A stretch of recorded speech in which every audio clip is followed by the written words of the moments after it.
All right, welcome back to another episode of TrackCast. I'm your host, Rich Hanson, Track Product Manager. And today we're talking about the actual core design and the differences between the new Archetype and the Paragon. So one of the most iconic balls in the history of track has been the Paradox. That featured the original I-core with a multi-density design in the middle that allowed us to change that band's density and create a wide variety of RG's differentials, and we actually make that ball perfectly symmetrical.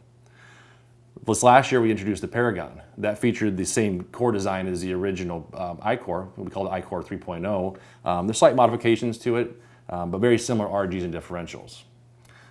So now looking at the new Archetype, I'm going to kind of describe the differences in this core design versus the Paragon. We started with the exact same design of the I-core 3.0. We kept the inner band exactly the same size and mass, but what we did was we changed the main inner body. We slimmed it up, so therefore we call it the I-core 3.0 Slim. And what that does is that smaller design, slimmer design, makes this piece way less overall than the piece inside the Paragon. We've moved over a pound of mass from the inner core to the outer core. And what that does is help raise the RG. So now we have a 2.518 RG. In doing so, we've also kept this differential very similar. We now have a 0.053 differential, but we've also increased the intermediate differential to 0.020. Those changes are going to give us a cleaner motion through the front and a quicker response to the friction at the break point. Comparing ball motion from the Paragon to the Archetype, we kept the cover stock the same. It's a QR11 solid, and we've kept the finish exactly the same. So really, the only thing we're dealing with is a change in the core design.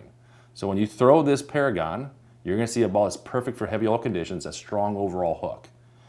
If you transition over to an Archetype, still a ball is designed for heavy oil, but this one's going to be a little bit cleaner through the front. It's going to be more pronounced in the mid lane and the break point. So it's a good complement to the original Paragon. So when your Paragon is for the fresh, it's strong in the oil throughout, but when this ball starts to get a little bit lazy down lane because the oil pushes, this ball is a perfect transition too.